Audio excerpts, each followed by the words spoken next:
अब हम चांदी पे आते हैं या सोने पे आते हैं। जब जब दुनिया में पॉलिटिकल अनस्टेबिलिटी आती रहेगी, जियोपॉलिटिकल टेंशंस बढ़ती रहेंगी, लोग डॉलर बेच के सोना खरीदते रहेंगे ताकि अमेरिका का दबदबा हमारे ऊपर कम हो। अभी आप इसको समझो, चाइना क्या है? चाइना एक एक्सपोर्टिंग कंट्री है, वो दुनिया में सब चीज एक्सपोर्ट करता है, तो उसके पास वापसी क्या आता है? डॉलर। अब डॉलर, क्योंकि उसके पास उतना डॉलर है जितना यूएस के पास भी नहीं है, या बराबर है या थोड़ा बहुत कम माइनस है, तो कल को डोनाल्ड ट्रंप साहब अपने यहाँ रात को 8 बजे आए, कहें भैया हम तो डॉलर को डिवैल्यूएट कर रहे हैं, खत्म कर रहे हैं, या आज से डॉलर कागज का टुकड़ा बन गया, तो वो बर्बाद हो जाएगा भाई बैठे बैठे। तो वो क्या कर रहा है? वो अपने डॉलर्स को बेच के गोल्ड खरीद रहा है, ताकि कल को कोई भी करेंसी आ जाए, मैं दोबारा डॉलर बेच के वो करेंसी खरीद लूंगा। सही बात है। तो he is trying to save his country. अब वो क्या है, रोज चांदी सोना खरीद रहा है, बुलियंस खरीद रहा है, तो भाई बाजार में आग लग रही है। कोई तुम्हारे मेरे 10 20 50 ग्राम खरीदने से सोना चांदी थोड़ी बढ़ जाएंगे। और तुम मुझे पिछले 10 साल में सोच के बताओ कि तुमने अपने लिए, अपनी बीवी के लिए कितना गोल्ड खरीदा? करेक्ट। चांदी तुम्हारे घर में कितनी है?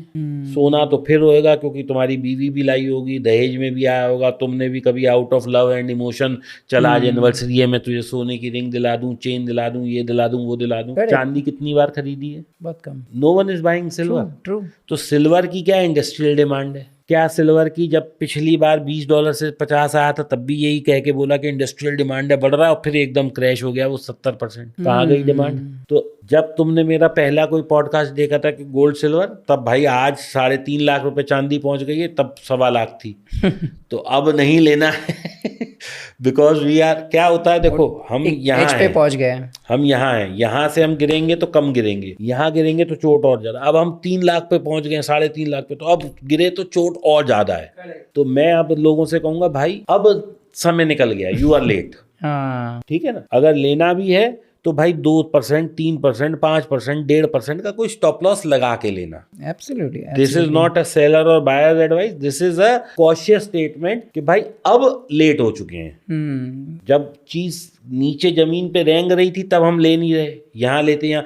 अब जो चीज ऑलरेडी पिछले एकदम टॉप 3 महीने 6 महीने में डबल हो चुकी है, डबल से ज्यादा हो चुकी है चांदी और सोना भी ऑलमोस्ट, तो अब थोड़ी लेना है यार। हाँ, करेक्ट, सही बात है। बहुत लोग इसे इन्वेस्टमेंट के तौर पे देखते हैं, मतलब अगेन डेली यूज में भले चांदी आए ना आए, लोग बाय करे ना करे। अभी मेरा एक प्रीवियस पॉडकास्ट भी हुआ था पंकज जी के साथ, तो वो बता रहे थे वही कि बाय हाई सेल हायर। तो मैं वही सोच रहा था कि क्या सिल्वर में भी वो चीज़ अप्लाई होगी? क्या सिल्वर में भी हम वही करेंगे कि अभी बाय करेंगे, फ्यूचर में बिलीव करेंगे कि और बढ़ेगा? देखो, अब इसमें क्या होता है, हमारे पास ना एक पिछला डेटा होता है जिसको हम एनालिसिस करते हैं। करेक्ट। तो जब मेरी शादी हुई थी आज से 26 साल पहले, तब सोना था कुल 4,000 रुपए, और आज कितना है? 1,50,000। तो मैंने तो इस 26 सालों में बढ़ते हुए ही देखा है, लेकिन ऐसा तो नहीं है कि बढ़ने के बाद कभी घटा नहीं है। सोना 4,000 से 6,000 आया, फिर वापस 4,000 गया। अब कहने को तो 2,000 है, लेकिन 50% ड्रॉप था। फिर 16,000 आया, 16 से फिर 10,000 आ गया, कहने को तो 6,000 गिरा।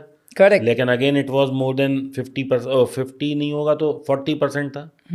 फिर उसके बाद 32,000 आया, 32,000 से गिर के 20,000 आ गया, तो 50% गिर गया। तो अब आप इसको क्या समझोगे कि गिरता तो है ही, कितनी ही डिमांड हो, कितनी ही सप्लाई शॉर्ट हो, भाई ये तो खरीद बेच चल रही है। आज बायर्स एक्टिवेटेड है, कल सेलर एक्टिवेट हो जाएंगे। ऐसा कुछ नहीं है कि नहीं गिरेगा, करेक्शन नहीं आएगा, गिरेगा भी, करेक्शन भी आएगा। बस ये है कि मैं किस टाइम घुस रहा हूँ और मैं कितने टाइम के लिए घुस रहा हूँ। अगर मेरा विजन है कि 10-20 साल मुझे होल्ड करना है, तो भाई आज का रेट भी अच्छा है। और अगर मेरा विजन है कि नहीं जी मेरे को तो बस 2-1 साल के लिए इन्वेस्ट करना है, तो भाई मैं कहता हूँ एफडी ले लो, सेफ तो है। करेक्ट। क्योंकि जब भी आप छोटे टाइम फ्रेम, और छोटा जब मैं बोलता हूं तो 10 साल से सारा टाइम छोटा ही है, उसमें लॉस होने के चांस ज्यादा हैं। 10 साल और 20 साल 30 साल में टाइम बढ़ जाता है। लेकिन चांदी के साथ दोस्तों मैं एक और चीज बता दूं कि पिछले मतलब कई सालों से 85 साल जो चांदी $50 आई थी, उससे पहले जो था वो करीब 20-30 साल पहले ये रेट आया था। तो ऐसा नहीं है कि आप सोचो कि आज अगर हम ले लेते हैं तो ये रेट तो आ ही जाएगा। हो सकता है आने वाले 20 साल भी वो नीचे ही पड़ा रहे। जैसे जापान का जो इंडेक्स जो आज से 20-30 साल पहले था, या जो उसका ग्रोथ रेट वहां पे था, वो तो अब पिछले 20 साल में भी नहीं आ पा रहा। ये चीज समझनी पड़ेगी कि किस टाइम पे हम एंटर कर रहे हैं। और सबसे बड़ी बात इसमें भी वीडल समझने वाली है कि what amount of money I am investing. अगर मेरे पास 100 है और मैं केवल 10 रुपए लगा रहा हूँ, कोई दिक्कत नहीं है, तो आज का रेट भी बहुत अच्छा है।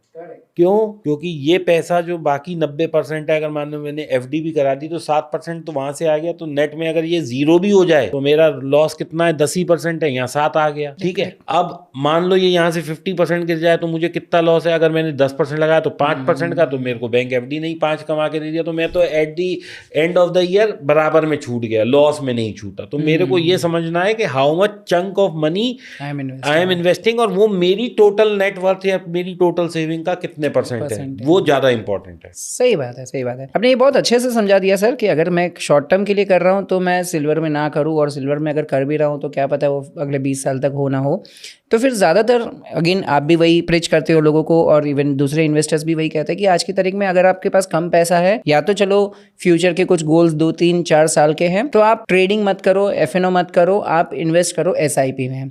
लेकिन अगेन 2026 को देखते हुए ये भी लग रहा है कि अगले 2 साल 3 साल में अगर मार्केट में करेक्शन आया, जो कि एक्सपेक्टेड है, आज अमेरिका क्या कर रहा है सबको पता है, चाइना क्या कर रहा है सबको पता है, एक क्वेश्चन मार्क है कि न्यूक्लियर वॉर हो सकता है। ऐसे में अगर कोई एक मिडिल क्लास बंदा अपने बच्चों के फीस का प्रिडिक्शन करके कि भाई 4 साल के बाद में मुझे उसकी फीस चाहिए, वो सोच करके वो एसआईपी कर रहा है, और अगले 4 साल समझो कि जैसे 2010 से 2013 के बीच में फ्लैट आ गया था मार्केट, तो वैसे अगर 4 साल में फ्लैट आ गया और उसको प्रॉफिट ही नहीं हुआ, तो कहीं ना कहीं तो उसका नुकसान होगा। आप ऐसे केस में बैकअप क्या रखते हो? सर देखो, पहली चीज तो जो बच्चे की फीस के पैसे हैं वो इन्वेस्ट नहीं करते। अगर कोई क्रिटिकल जरूरत है, जैसे पेरेंट्स की इलाज के पैसे हैं, अब मैं उसे बाजार में लगा दूं और पता लगा 2 साल में वो आधे रह गए और तब मेरे फादर बीमार हुए, वो तो I am playing with it. कुछ लोग प्लानिंग करते हैं ना कि भाई मुझे 5 साल के बाद में मेरे बेटे के एमबीए के लिए फीस चाहिए। 10 साल मैंने बताया। हाँ, 10 साल का एक ऐसा साइकिल होता है कि ये ऊपर आ ही जाता है।